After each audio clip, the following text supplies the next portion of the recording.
All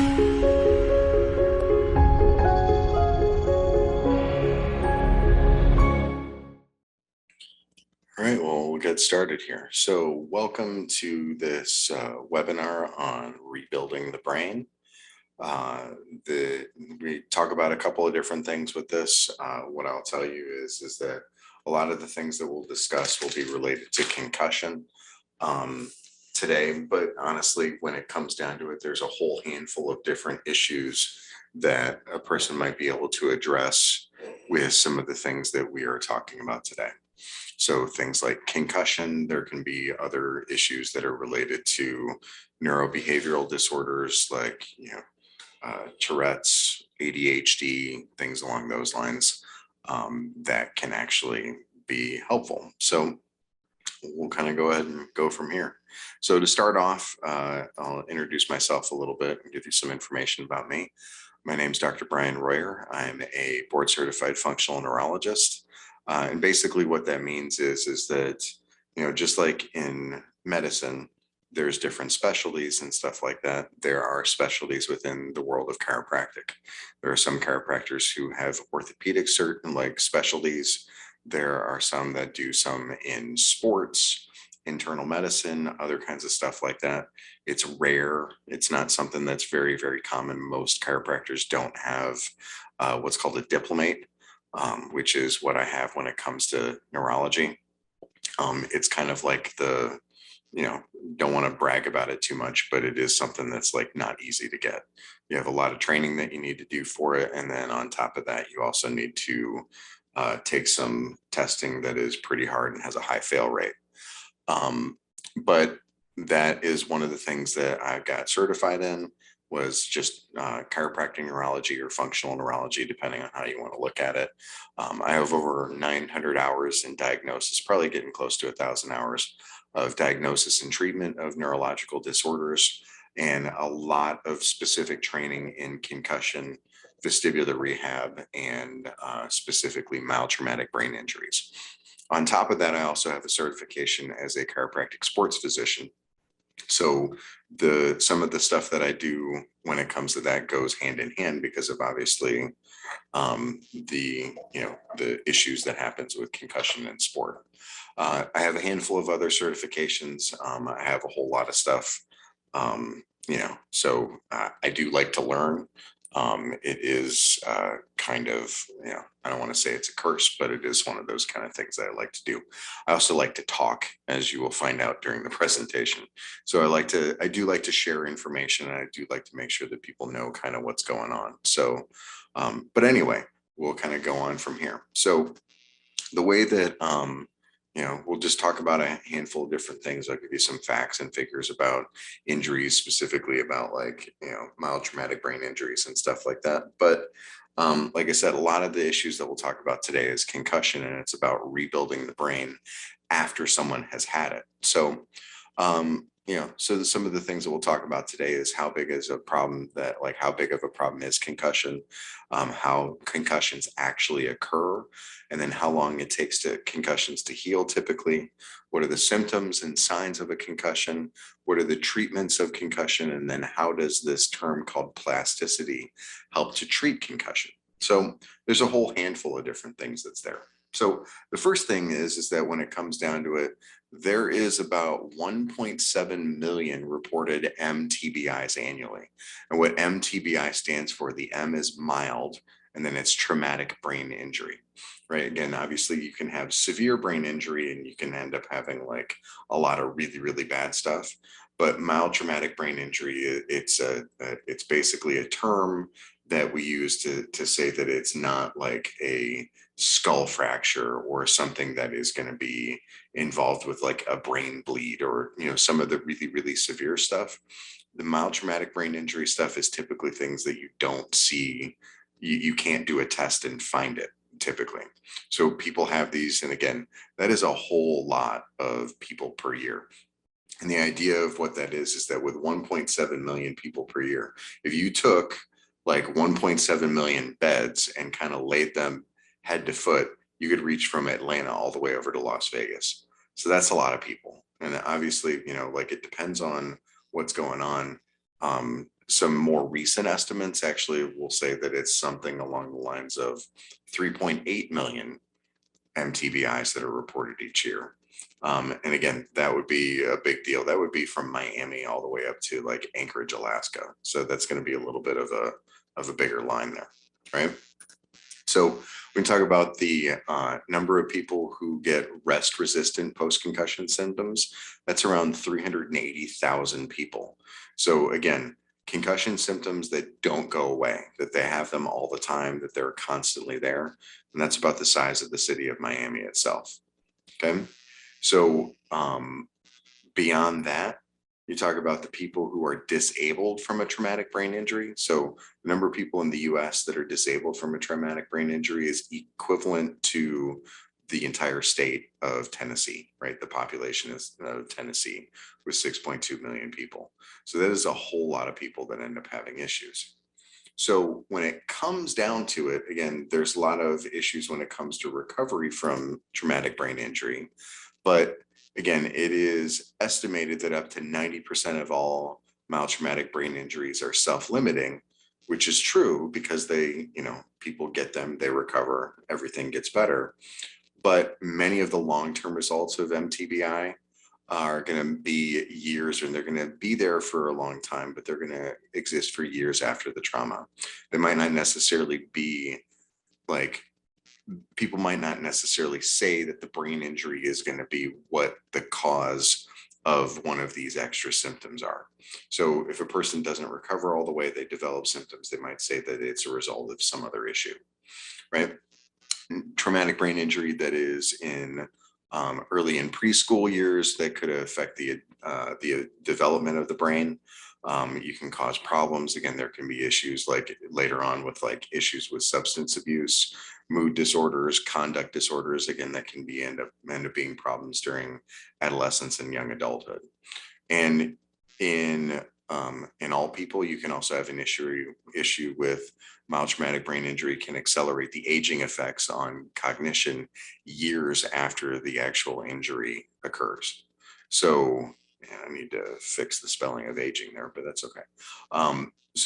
But that's something where, again, you can end up getting multiple different issues. And again, this would be something where they talk about like there's something called pugilistic dementia, where, people can end up getting, the Parkinson's issues that can develop basically from boxing, or dementia that can come on from somebody being a boxer later on. So there's a whole handful of different things that kind of work on the recovery from MTBI.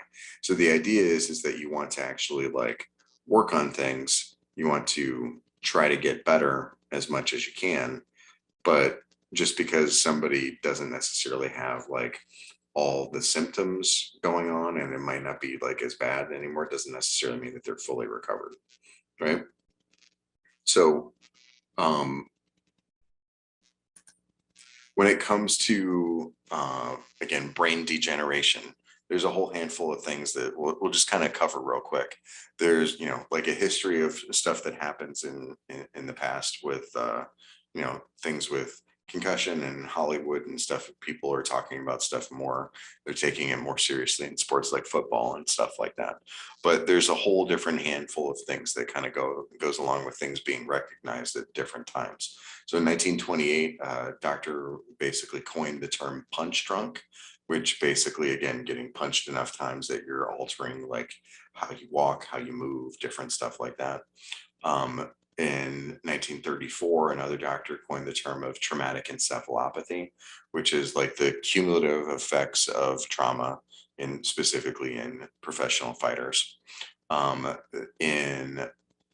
Basically, you end up having progressive neurological decline in people that end up having some of those issues. And again, cognitive, behavioral, and motor issues. And then in 1937, another doctor termed the dementia pugilistica, which I just talked about, and because it's associated with boxing. Again, boxers' encephalopathy, experts have been, there's been certain people that have been trying to ban boxing since the 1950s, and again, and this is an interesting kind of fact as far as I'm concerned, but there's a little bit of a difference, if you follow boxing versus something like mixed martial arts.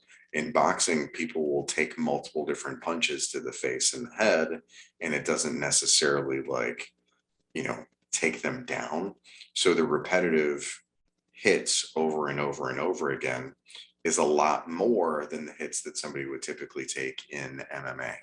So when somebody does MMA, because the gloves are different, the gloves in boxing have a whole lot more padding to them, people get hit a lot more often. Whereas in MMA, the incidence of having these different things isn't quite nearly as high. With some of it's not as high linked to the brain degeneration. Again, probably it's going to be a little bit due to it's also a younger sport. But for MMA, there is a little bit of a difference because when people do get hit, they have the tendency it's more likely for somebody to get knocked out from a hit in MMA, which means that it happens and then it's done, as opposed to getting repeatedly hit over and over and over and over again.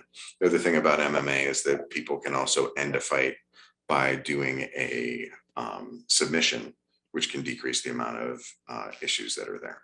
So I'm not necessarily saying that, like it's great and that there's no issues from it, but it is something that's a little bit different. Okay. Moving on, when it comes to the mechanism of how stuff happens, there's a bunch of different things that kind of goes with it. There's the physics that's associated with getting injured. There's the chemical components to it. And then there's like the way that the anatomy works. So it used to be thought that when it came down to it is that you can prevent it by stopping the blow to the head. So if you decrease how hard the blow to the head is, you can actually decrease the issue when it comes to a mild traumatic brain injury. And the question is that, again, will a helmet ever solve the problem? And obviously helmets can make things so that they're not quite as bad. But when you start talking about Newton, again, Newton was pretty smart. And basically he talks about how the way that we think about concussions, like again, not specifically, he wasn't talking about concussions, but when you talk about the way that Newton looks at stuff, again, it would be one way that concussions can occur. So the general idea that, again, an object in motion will stay in motion unless it's acted upon by an outside force. However, when the first object exerts a force on a second object simultaneously exerts a force equal in magnitude in an opposite direction to the first object. So what all of that stuff means is that when you're talking about the stuff that's happening in here, is that if you accelerate the bowl and you start making the bowl go forward, the water in the bowl is going to go backwards. So it's going to change where the fish is. It's going to start causing this to slop around and have a bunch of different issues. If you abruptly stop it by smacking it into a bunch of books that's here, again, you're going to end up getting this is going to come forward and it's going to come back and the water is going to go the opposite direction. So the idea of way that this was thought and when they talked about in physics is that, again, your brain ends up being surrounded by a fluid in your skull. When your brain basically in your head accelerates forward rapidly, your brain lags behind. And then when your brain hits something, the force of the motion ends up basically being reciprocated through the object that you collide with, but your brain doesn't stop until it hits the skull. And they called this what was called coup counter coup. So coup as in COUP, right? So a coup contra coup is basically the idea of like one thing smacking in one side and then smacking in the other. And basically, like they would say that if your head gets moved forward, you smack into something, it would actually cause it to bounce back and forth, where it would slap into the front part of the head and then it would slap into the back part of the head when the wave kind of came through it. And that's the idea is that your brain gets hit or your head gets hit, and then therefore your brain is going to take an impact. But the issue is that it's not just about hitting your head. It's about what force ends up being transferred to your brain. So where does the force come from? And it's basically the rapid change in speed. Helmets can help because they can save your life because they can absorb some of the impact, but they don't prevent concussions. And what's interesting is that in a lot of cases, especially in like motor vehicle accidents and stuff like that, the fact that over time things have become more survivable, meaning that somebody doesn't die from accidents, like the same accident that might have, killed somebody, let's say 30 years ago. people aren't dying from the same accidents as much anymore, but they're not dying, but because everything in the car is stiffer, they're actually getting more injuries as a result of it. So more neck injuries and more concussions and stuff like that, because the car ends up being stiffer so that it absorbs the impact and it doesn't crumple and people don't die from it, but they can end up getting more injuries from that. So again, the helmets don't slow your head down over seconds. It slows things down over milliseconds, right? So again, you'd have to have a too big of a helmet in order to actually like have enough fluid in order to stop the concussions because of the way that everything works. So again, a head impact isn't necessary for concussions. Again, you can fall on your butt, you could be rear-ended, you could be unexpectedly bumped while walking. Again, it's actually it's actually fairly common that people can actually get hit and not take a hit to the head.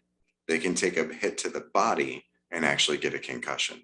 It's a little bit more common in women's sports. Then the theory is supposed to be because, again, women typically don't have as much muscle mass around the head and neck. So things basically end up being like, I'll say floppy is the best way to say it, because if their head takes the force, the head can whip a little bit more, even though they don't necessarily hit anything with their head. So again, there has the tendency to be more concussions per person that plays. There's more concussions in women's basketball than is in men's basketball and other kinds of stuff like that. Okay, so there's a bunch of different things that goes with it. So other stuff that happens that can be associated with it is angular movements. So an angular movement, again, is going to be things basically causing a twisting motion as opposed to just moving front and back. Now, this is a slide of an actual like unpreserved specimen. So it means that it hasn't been preserved in formaldehyde. Formaldehyde has the tendency to make tissues very stiff and rigid in comparison. And this is not stiff and rigid. Like this is more like along the consistency of Jello. And basically, again, I've, over the years with multiple different things, I've dissected a lot of different brains, and there's a lot of stuff that's with it, but it is very cool to see this kind of stuff. But again, I understand that you might get squeamish. So if you want, you might want to shut your eyes here real quick, because I'm going to play a little bit of a video of a brain taking mild impacts and watching how fragile that brain is. So again, you take a little bit of a shaking motion back and forth, and you can end up getting a lot of motion inside of the actual brain itself. Okay. So I think that this does a pretty good job kind of demonstrating that. So with all of that, you can get those different motions that happen. But what happens within the actual brain itself is when you talk about this is talking about neurons. So if you have a neuron here that's coming up, this one is being attached to by this one. So this is an axon that's going to send that information up. It attaches to another one, and you can have multiple different ones that go back and forth. Like this one can talk to this one, and they can go back and forth, and they're basically interacting. So, but there's different phases that happen within a brain injury. The first phase is going to be acute injury, right? And this happens right when the injury occurs. And basically this is where the head rapidly decelerates. Ends up being a shearing force that happens that causes stretching of some of the brain cells, and it can cause things to actually basically like rip or shear off a little bit and maybe shift in their position. So this would be an example of what happens when issues get sheared. It was something when it changes and it ends up getting pulled over, you end up having each of these different axons end up getting sheared within the connection, right? So again, the shearing force causes a stretching of the brain cells. It's called diffuse axonal injury. And basically you can see that when that happens, that issue with the nerve cells, they kind of shear off from the bottom and then they separate from each other. But what happens beyond that is then you start getting a bunch of other chemicals that are involved, right? So after that first phase where you end up having like the physics issue that's involved, now all of a sudden you end up having chemicals that are going to be involved, and they're going to drop chemicals into the area, which is going to basically sensitize everything. Because again, these neurons aren't necessarily bleeding themselves, but they're going to be leaking chemicals because things got ripped off. And because things got ripped off, it'll leak chemicals into the space that's around it and cause some of the cells to be more likely to fire off. right? And because they fire off for no reason, you can get some of the euphemisms that you talk about, like seeing stars, getting your bell rung, different stuff like that. It happens basically because you can end up changing and basically stimulating different types of sensations in the body. Again, when the cells get overstimulated, we end up being extra vulnerable to other types of injuries or even death in some cases, right? Um, Now, the thing that you'll notice about this is that in the name of this study that's down here, talks about the greatest amount of damage being found in the central structures, the vestibular, thalamus. So the vestibular area is the thalamus, the basal ganglia, the cerebellum, and the brainstem. So when we talk about this, this is talking about like the areas of the brain that actually have more issues when it comes to injury. Because of the way that everything works, there's extra movement that's out here, but there's not as much shearing that happens in the outside. So this would be a brain here. Again, this is the front of the brain. Eyeballs would be right about here, right? So there's different areas in the brain. This has to do with the coordination of movement. It's called the cerebellum. You end up having a posterior part, again, in a bunch of different places that's here. But what happens during an injury is that you end up getting this rapid movement, the movement that happens basically out on the outside, but then lower in or deeper in the structures of the brain. Again, this is the front, this is the back. You can say this side's the left side, and or this is the right side and this is the left side if you want, however it ends up working out. But again, the stuff that ends up getting more of the stress is indicated by the darker that the matter is, the more likely it is that it's going to end up having injury, damage, and all that other kind of stuff. But notice where the dark areas that are here. The dark areas are deep inside of the brain. Again, the stuff that's out in through here has to do with cognitive, like executive function and planning and different stuff like that. Right. So there's issues that are out there, but a lot of times you end up having issues that are deep within the brain. So again, the areas that have to do with the vestibular function or the cerebellum or different stuff like that. Right. So the issue is that it has the tendency to affect hormones, pain tolerance, muscle tone, processing of sensory information, eye movements, balance, and then obviously some other different components that can be associated with that. So when it comes to the acute phase, that first part is that you're going to have a lot of different stuff that's going on there. Again, neurons are going to stretch, they're going to rip to a degree, depending on how bad things are. Neurons are going to stretch and they're going to fire off. They swell due to chemicals that are going to be floating around in the area. And then they work really, really hard, but they are not able to produce a lot of energy to keep up with the demand. So the chemicals in the area cause the blood vessels to constrict, decreasing the blood flow. So after an injury, you end up getting decreased blood flow, which means that you're not going to be functioning as well as what you could. In this process, you're going to end up having what's called inflammation, and inflammation is going to try to help the body heal. So there's a lot of different, periods that happen within here where, because inflammation is a big thing when it comes to dealing with people that are in pain. A lot of people need to reduce the amount of inflammation that they have by a lot. But in this case, inflammation is actually a good thing because it is trying to basically break up the debris and the other problematic areas that are there. So again, inflammation will try to heal things, but you'll end up having certain types of treatments that will try to decrease inflammation. But in that case, it's actually not appropriate because the inflammation actually helps to increase the amount of plasticity that you have in the system, which I'll explain more about what that is later on. So the next phase ends up being the subacute phase. And again, there's different phases, there's different time frames that's there. And again, you start talking about like after about 3 weeks, it starts moving from being the acute phase to being the subacute phase. So again, fatigue and fogginess from an imbalance in different neurochemicals and neurotransmitters can happen.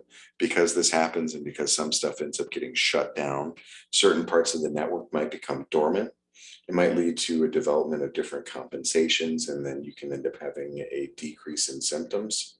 But the decrease in symptoms due to a compensation isn't a good thing. Still want to have rehab in order to try to resolve the issue in and of itself. So, but again, like what we were saying, again, you end up having like certain neurotransmitters like GABA is involved in a lot of inhibition. It can help to cause fatigue, and it can help to cause fogginess in people. You can get an inhibition of the damaged networks where they don't necessarily work like they should, or they get ignored by the rest of the systems. Compensations are typically something that's working not well. And if it's not working well, then it actually ends up causing problems. Like compensation can cause compensation, They can be multiple different things chained together. So, and when the subacute phases, all this stuff ends up being physiological or chemical at that point. It's not like officially long-term changes that are there. So rehabilitation that's targeted at, these networks that are suppressed and not working well might help to accelerate healing. Okay. So when it comes down to it, chronic phase is the last part, and chronic phase is going to be, after several months. So like it said earlier, so LTP stands for long-term potentiation, and LTD stands for long-term degeneration. They're going to occur at the different subcortical phases. They're going to, you can end up having issues with dysfunctional motor problems, sensory issues, and cognitive processing. And all of this might lead to somebody to have Alzheimer's disease because they end up having these problematic changes in the motor system and in the cognitive system. So intensive repetitive therapy that's directed to reduce these compensations and increase the plasticity in the system is something that will help people to get better. Okay.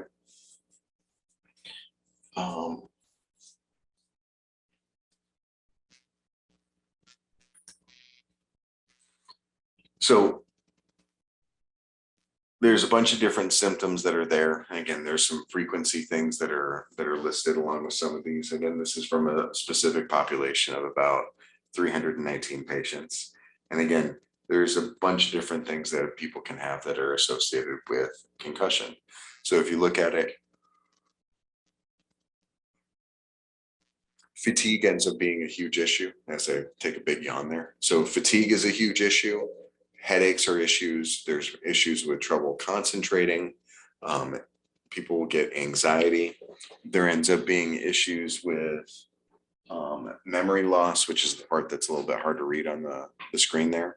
Neck pain, insomnia or sleep issues, dizziness, neck and back pain, weakness, having issues with depression or sadness, difficulty walking, blurred vision, stiffness in the joints, and joint pain are all issues that concussion patients experience. Again, you can end up having nausea. There can be balance issues. You can also end up having issues with being sensitive to light or noise or being irritable.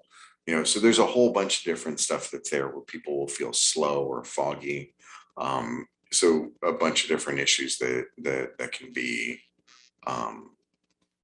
something that somebody might suffer from if they have a concussion. So when it looks at it here, again, there's a lot of different symptoms that can be used to diagnose. But symptoms aren't necessarily the best thing, because symptoms are something that kind of exists within a person's head. It's something that only they can experience, and you can't necessarily document it, other than you can ask them what their symptoms are and how much they change and what kind of stuff that they do with that. But you should be able to actually look at and get some numbers on how bad someone's problem is. Okay, so there's a whole bunch of different stuff that you can use to actually figure out whether or not the person has a concussion and how well things are going.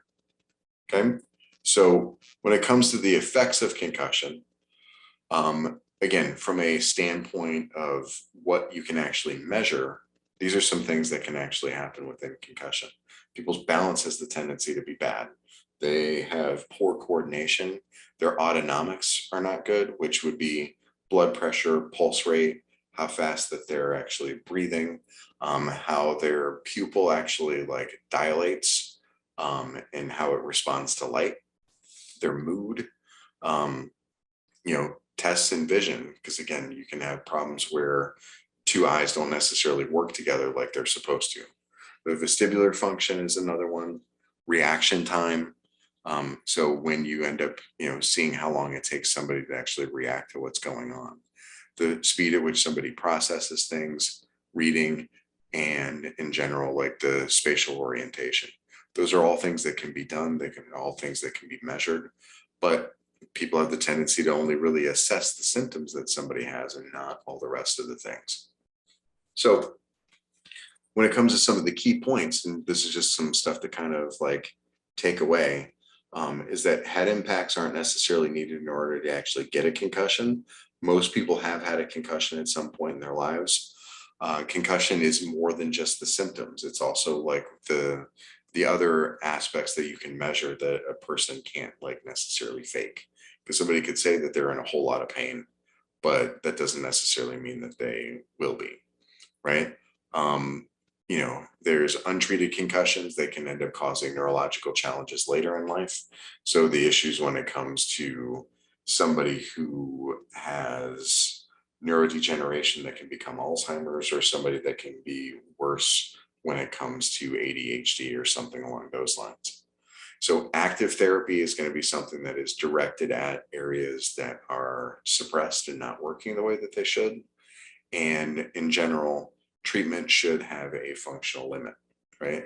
Again, baseline testing ends up being pretty important when it comes down to it, because you want to know ideally where somebody started. Like if somebody was doing really, really good, and let's say that they scored 100 on a test, and then after the exam or after like the concussion, then another test is given, and then they score like, and then they score like not 100. Let's say they score like 50. Then you know that the person is like has a lot of they have a lot of work to do basically. Okay, because you know that there's an issue if there's that much of a drop off. Okay, so the way to look at it is that there's a bunch of tools that are in the toolbox in order to treat concussion. Depends on who you are and what kind of tools that you have. But here at the office, at Harmony Chiropractic, again, we have a pretty large toolbox when it comes to treating concussion and other brain injuries and issues. Again, we can really dive in and really like go after brain function. We can measure it. We can see that it's actually like helpful, right? So when it comes to this stuff, like when it comes to concussions themselves, because of all the different issues that we have with those, again, you end up having issues with thinking outside the box. The reason why this ends up being something that you would want to think about. So when we look at the next slide that's here, I want you to guess as to what the actual like answer is, so because I'll wait a second. Okay. So the question would be, what is the current treatment for concussion? You go to somebody other than myself. What's the treatment? And what it comes down to is that rest is basically the only thing that most anybody has in order to help to treat concussion. You rest, you just sit on your butt and you don't do anything.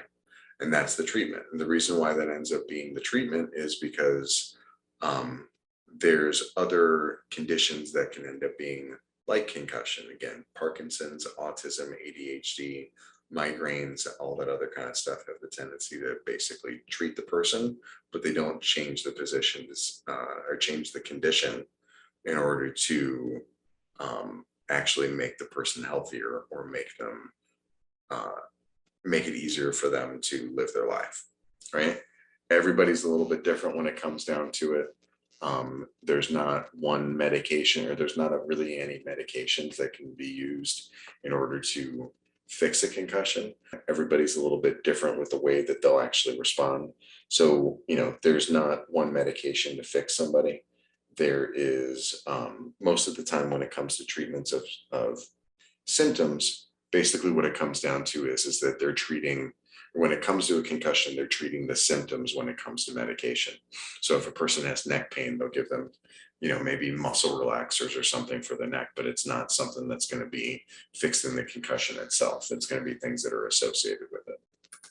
So really what it comes down to is that when you're looking at the nervous system, you need to make sure that the foundations are intact and that things are working before you start to work on the rest of the brain. Again, a concussion can kind of like be an earthquake. You can crack that foundation. You might not necessarily knock the house down. You might, but you're not necessarily going to cause a whole bunch of issues with that.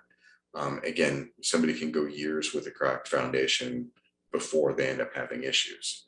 Again, eventually your house starts to flex, you start to get damage to it, and things can fall apart. And that's obviously not what we want. So there's a bunch of different functions that we can use that we actually have in our office that, again, this is something that is not in any other chiropractor's office in this area. And these things are going to be not in very many people, like physical therapy offices and stuff like that. Maybe in some of them that have to do with like vestibular rehab and stuff, but none of them are going to be in any chiropractor's office in the area. Even though chiropractor can treat concussion, but there ends up being a little bit of an issue where it may be, because the adjustment can work really, really well at getting rid of stuff. But there's a bunch of different stuff that you can use in order to assess the concussion, and in some cases also used to treat it. So this is one of the things that we have in our office. This is a computerized dynamic posturography. There's a couple of different versions of it. I'm just showing you one of the tests. And basically what happens with this test is that you would have a patient stand on this unit, and basically you're measuring it's almost like, imagine it's like a Wii board. Imagine that there's the dot that's in the center of it, and they're going to sway back and forth, and that dot's going to basically move around. Each of these is going to get harder as they move on. So this is her with her eyes open. Then she's doing the same thing with her eyes closed. And then she's doing it with her eyes open while standing on foam, and then eyes closed while standing on foam. So this is going to be the hardest one to actually work on. So when it comes to the graphs, again, it depends on what the issue is and what somebody's got going on. So in this case, again, this is showing improvement all the way along here when it comes down to it. So again, if you look at the motion or how much that yellow line is actually moving, then that is giving you an idea of how much sway that the person has. That longer that number actually is, or the bigger that the number is, the more that the person is basically oscillating back and forth. You want to have a lower number. But you can notice on this one, this is showing in this case how a person ends up doing a lot of different movement, and then they can focus things down.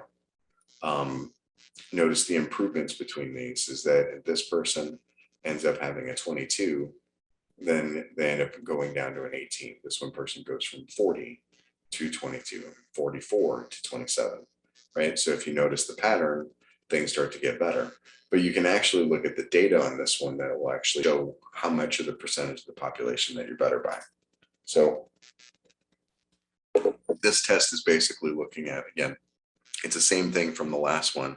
It's just looking at how well that somebody did. So the red means that the person has a whole lot of improvement. The green means that they're doing pretty good. But notice the difference is that these are going to be taken, like at a certain period apart. When you start off, again, you can drop all of these. Again, you're dropping from 102 to 48. So again, there's a wide berth that's in through here, and the person has improved the saccades that they end up having. Okay. I'm sorry, they end up improving like the difference. Sorry, I'm looking at the next thing. They end up improving like the balance that the person has over time, which ends up being a big deal. Another thing that we have in the office, and this isn't going to give numbers on things as much, but it is a way that I can actually look at things, quantify things to a degree, and use my judgment on how things are working. This actually shows you the cameras that you can see with the eyes, and then the eyes in the person's the eyes in the back of the head to basically show you how everything's working. So this is looking at the movement of eyes. Eye movement, basically, it's a foundational component of issues with concussion. Eye movement gets affected in 90% of the time.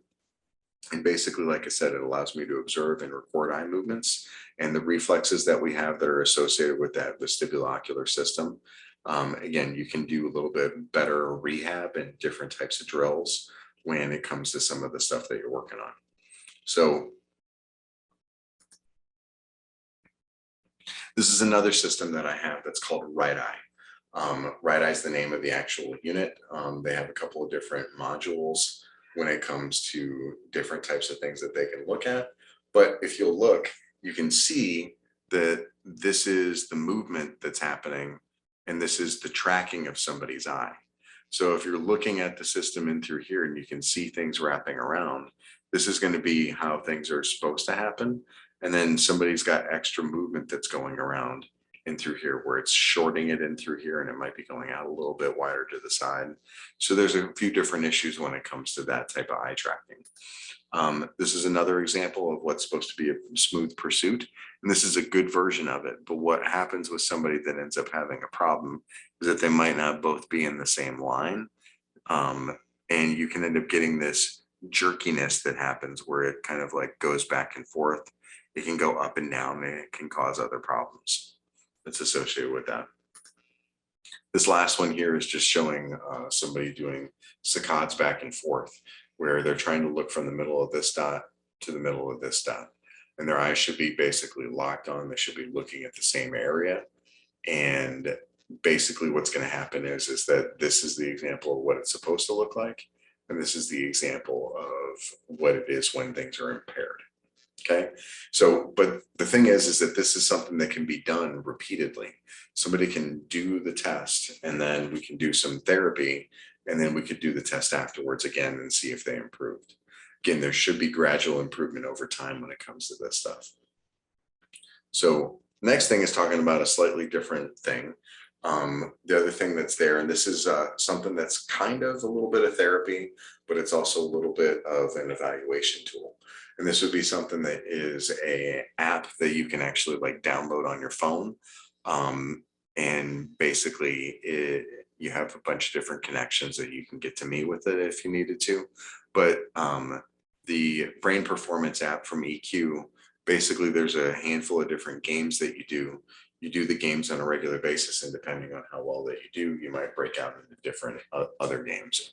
But basically what happens is that, for example, on this one, you're going to be starting off with the number 1, and then you want to try to complete this circle as much as you can. So you're going to go from 1A, and then you're going to go 2B, and then 3C, 4D, right? And if you see how all of that works, again, you would want to try to clear this board as fast as you can.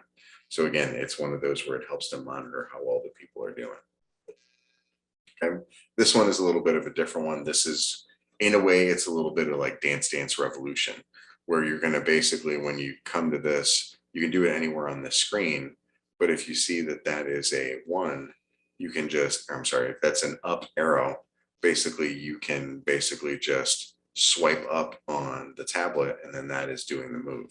So when the next one comes up, you can go down and then up and then left and right, and all of those different things. So this is an app that has multiple different functions to it. It helps to monitor someone's progress, but at the same time, it's also a therapy. So the other things that the things that we can do at the office in order to help somebody get better through treatment is going to involve some of these different characteristics that are involved here. So taste, smell, sight, touch and movement, hearing, or the vestibular system, all of those things have the tendency to cause issue when it comes to, I should say, all of those different things are things that you can use in order to help a person get better. You can use taste, you can use touch and movement, you can use the vestibular therapies in order to get somebody to go. Eye movement would be one thing that you can do, and we have an app that we usually have people get.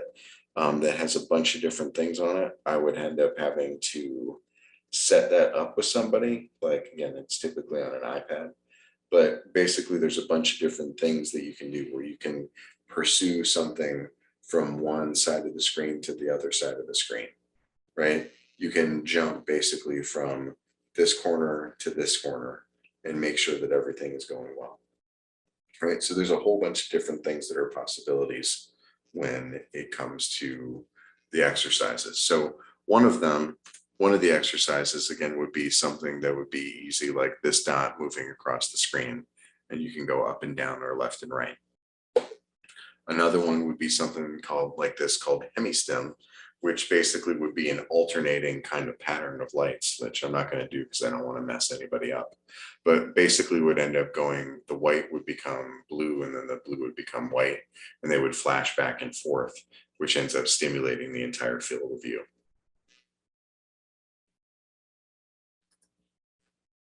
So things to remember is that Harmony Chiropractic can help with the signs and symptoms that are associated with concussion. We can create customized treatment plans and protocols that are based on the patient as opposed to just their diagnostic findings. I'm not going to treat somebody just off of an MRI. And again, patient is treated and they are treated as a person, not just as a diagnosis. So what I'll tell you to do is, if you want, go ahead and comment or leave a thought below, and we will kind of try to go from there. Okay, so thank you very much for your time. If there's any questions, obviously go ahead and try to get a hold of me by email. Thank you very much. Bye-bye.